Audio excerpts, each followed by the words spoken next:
ಅಷ್ಟು ದೂರ ಹೌದಾ? ರಾಜನ ಆಸ್ಥಾನಕ್ಕೆ ಹೋಗಿ ರಾಜನ ಆಸ್ಥಾನದ ಕೆಲವೆಲ್ಲ ಹೊರಟು ಬಿಡ್ತಾರೆ. ಹೊರಗೆ ಬೇಕಾದ ಬಳಿಗೆ ಬಾಪುರಿ ಮಚರೆ ಕುದುರೆ ಶಹಾಬಾದ್ ಅಲ್ಲಿ ಹೋಗು. ಓ ನಾನೀಗ ಇಲ್ಲಿಂದ ರಾಜಸ್ಥಾನಕ್ಕೆ ಹೋಗ್ಬೇಕಾ? ಇಲ್ಲಿಂದ ರಾಜಸ್ಥಾನಕ್ಕೆ ಹೋಗ್ಬೇಕಾ? ಹೋಗ್ಬೇಕು ರಾಜಸ್ಥಾನಕ್ಕೆ. ಅಲ್ಲಿ ಹೋಗಿ ಹೊಗಳಿದ್ರೆ ಏನೂ ಪ್ರಯೋಜನ ಆಗುದಿಲ್ಲ. ಈಗೆಲ್ಲ ಬಹಳ ಬೇಗ ಪ್ರಯೋಜನ ಆಗ್ಬೇಕು ಅಂತಾದ್ರೆ ಎಲ್ಲಿ ಹೋಗ್ಬೇಕು ಅಂತ ನಿಂಗೆ ಗೊತ್ತಿಲ್ಲ, ನಂಗೆ ಗೊತ್ತಿಲ್ಲ.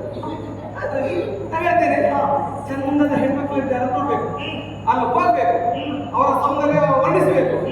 ಅವಳು ಬೇಕಾದ್ರೆ ಕರಿ ಕರಿ ಕರಿ ಕಪ್ಪಿರ್ಲಿ, ಅಥವಾ ಅವಳು ಒಂದು ಕಣ್ಣು ಪೂರ್ವಕ್ಕೆ ಒಂದು ಕಣ್ಣು ಪಶ್ಚಿಮಕ್ಕಿರ್ಲಿ, ಅವಳು